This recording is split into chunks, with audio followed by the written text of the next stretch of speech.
ಎರಡನೆಯ ಸಭೆ ಇವತ್ತು ಬೆಳ್ಳಿ ಹಬ್ಬದ ಆಚರಣೆಯನ್ನು ವಿಜಯಪುರದಲ್ಲಿ ನಾವು ಮಾಡಲಿಕ್ಕೆ ಕಾರಣ, ವಿಜಯಪುರಕ್ಕೂ ಮತ್ತು ಸನ್ಮಾನ್ಯ ದೇವೇಗೌಡರಿಗೂ ಇರತಕ್ಕಂಥ ಒಂದು ಅವಿನಾಭಾವ ಸಂಬಂಧ, ಅವರ ಮನಸ್ಸಿನ ಹಲವಾರು ನೋವುಗಳು, ಈ ಒಂದು ಉತ್ತರ ಕರ್ನಾಟಕಕ್ಕೆ ಕೊಟ್ಟಂತ ಹಲವಾರು ನೀರಾವರಿ ಯೋಜನೆಯ ಕಾರ್ಯಕ್ರಮಗಳ ಬಗ್ಗೆ ಸುದೀರ್ಘವಾಗಿ ಸನ್ಮಾನ್ಯ ದೇವೇಗೌಡರಿಗೆ ಮಾತನಾಡಿದ್ದಾರೆ. ವೇದಿಕೆ ಮೇಲೆ ನಮ್ಮ ಪಕ್ಷದ ಹಲವಾರು ಮುಖಂಡರಿದ್ದಾರೆ, ನನ್ನ ಶಾಸಕ ಮಿತ್ರರಿದ್ದಾರೆ, ಸಂಸತ್ ಸದಸ್ಯರಿದ್ದಾರೆ. ಎಲ್ಲರ ಹೆಸರನ್ನ ಹೇಳಲಿಕ್ಕೆ ಹೋಗೋದಿಲ್ಲ. ನಾನು ಒಂದು 10-15 ನಿಮಿಷ ಮಾತಾಡಲಿಕ್ಕೆ ಅವಕಾಶ ಇರ್ತಕ್ಕಂಥದ್ದು. ನಾನು ಪ್ರಥಮವಾಗಿ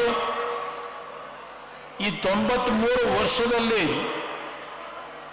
ಬಿಜಾಪುರಕ್ಕೆ ಸನ್ಮಾನ್ಯ ದೇವೇಗೌಡರು ಬಂದು ಹಳೆಯ ಹಲವಾರು ಈ ಭಾಗದ ಅಭಿವೃದ್ಧಿಗೋಸ್ಕರವಾಗಿ, ನೀರಾವರಿ ಯೋಜನೆಗಳಿಗೋಸ್ಕರವಾಗಿ ಯಾವ ಶ್ರಮವನ್ನು ಪಟ್ಟಿದ್ರು ಅಂತಕ್ಕಂಥದ್ದನ್ನು ಇವತ್ತೇನು ಹೇಳಲಿಕ್ಕೆ ಬಂದಿದ್ದಾರೆ. ಬಹಳ ಜನ ಹಿರಿಯರಿದ್ದೀರಿ. ಇವತ್ತಿನ ನಮ್ಮ ಯುವಕರಿಗೆ ಅವರ ನೀರಾವರಿ ವಿಷಯದಲ್ಲಿ ಕೈಗೊಂಡಂತಹ ಯೋಜನೆಗಳ ಬಗ್ಗೆ ಬಹಳ ಜನಕ್ಕೆ ಗೊತ್ತಿಲ್ಲ. ಒಂದು ಬಾರಿ 1983-84 ಇಸ್ವಿನಲ್ಲಿ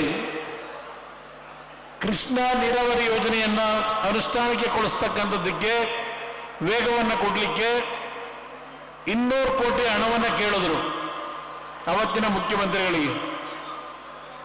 ಅವತ್ತಿನ ಮುಖ್ಯಮಂತ್ರಿಗಳು ಮತ್ತು ಅವರ ಅಧಿಕಾರಿ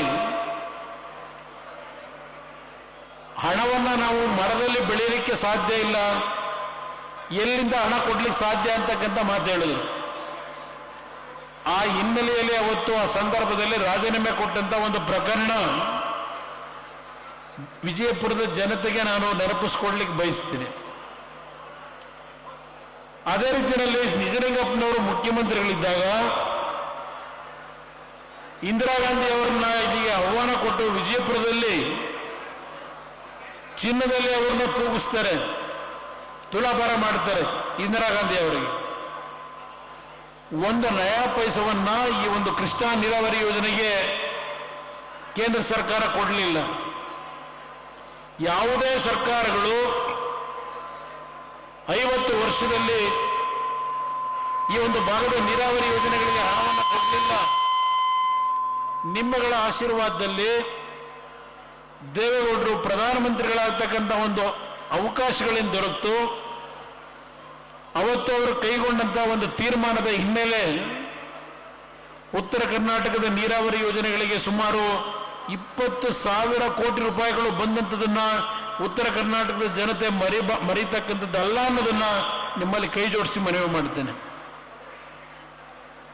ಇವತ್ತಿನ ಈಗಿನ ಸರ್ಕಾರದ ಬಗ್ಗೆ ತಾವು ಯೋಚನೆ ಮಾಡಿ, ನಮ್ಮ ತಾಯಂದರು ವಿಶೇಷವಾಗಿ ಈ ಸರ್ಕಾರ ಕೊಡ್ತಕ್ಕಂಥ 5 ಗ್ಯಾರಂಟಿಗಳ ಒಂದು ಪ್ರಮುಖವಾದಂಥ ಒಂದು ಗ್ಯಾರಂಟಿ 2,000 ರೂಪಾಯಿಗಳು. ಈ 2,000 ರೂಪಾಯಿಗಳಿಗೆ ನೀವೇನು ಮರಳಾಗ್ತಾ ಇದ್ದೀರಿ? ಒಂದು ಕಡೆ ನಿಮಗೆ 2,000 ರೂಪಾಯಿಗಳ ಹಣವನ್ನು ಕೊಡ್ತಕ್ಕಂಥದ್ದು ಒಂದು ಭಾಗ. ಇವತ್ತು ಈ ಸರ್ಕಾರ ಕಳೆದ 2.5 ವರ್ಷದಲ್ಲಿ ಯಾವ ಒಂದು ವಸ್ತುಗಳನ್ನು ಖರೀದಿ ಮಾಡಲಿಕ್ಕೆ ತೆರಿಗೆಯನ್ನು ವಿಧಿಸಿದ್ರು ಯೋಚನೆ ಮಾಡಿ.